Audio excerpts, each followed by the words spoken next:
اللہ رب العالمین کا فرمان ذیشان ہے، اعوذ باللہ السمیع العلیم من الشیطان الرجیم من ہمزہ ونفخہ ونفثہ شہر رمضان الذی انزل فیہ القرآن هدى للناس وبينات من الهدى والفرقان فمن شهد منكم الشهر فليصمه ومن كان مريضا أو على سفر فعدة من أيام أخر يريد الله بكم اليسر ولا يريد بكم العسر ولتكملوا العدة ولتكبروا الله على ما هداكم ولعلكم تشكرون۔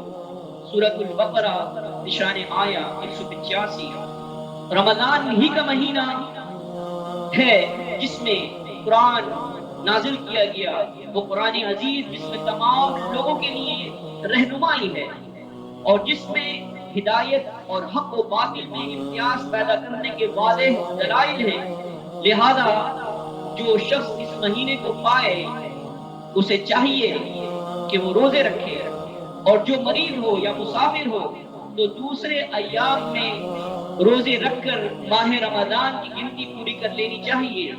اور اللہ تعالیٰ نے جو ہدایت تم کو بخشی ہے اس پر تمہیں اللہ کی بڑائی بیان کرنی چاہیے تاکہ اس طرح تم اللہ تعالیٰ کا شکر ادا کر سکو۔ اے ایمان والو، رمضان المبارک اللہ تبارک و تعالی سے قریب ہونے، اس کا شکر بجا لانے، اپنا احتساب کرنے اور تزکیہ نفس کا مہینہ ہے۔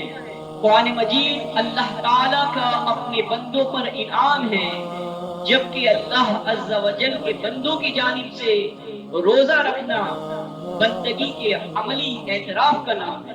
روزے کی پرمشقت تربیت دلوں میں نرمی، جگر گدازی پیدا کرتی ہے تاکہ ایمانی کیفیات کے احساس و جذبہ شکر سے اس کا دل اللہ تعالیٰ کے خوف سے دہل جائے۔ نفسیاتی اعتبار سے جب کوئی بندہ عجز اور انکساری کی اس حالت میں ہو تو اپنے رب کی عبادت سے اس کے اندر اللہ تعالیٰ کی نعمتوں کا شکر بجا لانے کا ایسا جذبہ پیدا ہوتا ہے کہ جس میں اس کی دل کی دھڑکنیں بھی شامل ہو جاتی ہیں۔ اللہ عز و جل کے خوف سے اس کے بدن میں کپکپی پیدا ہوتی ہے اور اس کے رونگٹے کھڑے ہو جاتے ہیں۔ وہ اللہ تعالیٰ کی عظمت و کبریائی کو بیان کرتے ہوئے اپنے وجود کو بالکل عاجز اور چھوٹا تصور کرتا ہے۔ الغرض ہدایت ربانی کا حصول، ذکر و فکر کی شعوری خلوت اختیار کرنے، اللہ تعالیٰ کے سامنے گڑ گڑانے اور ہر آن اپنے رب کو یاد کرنے سے ہی ممکن ہے۔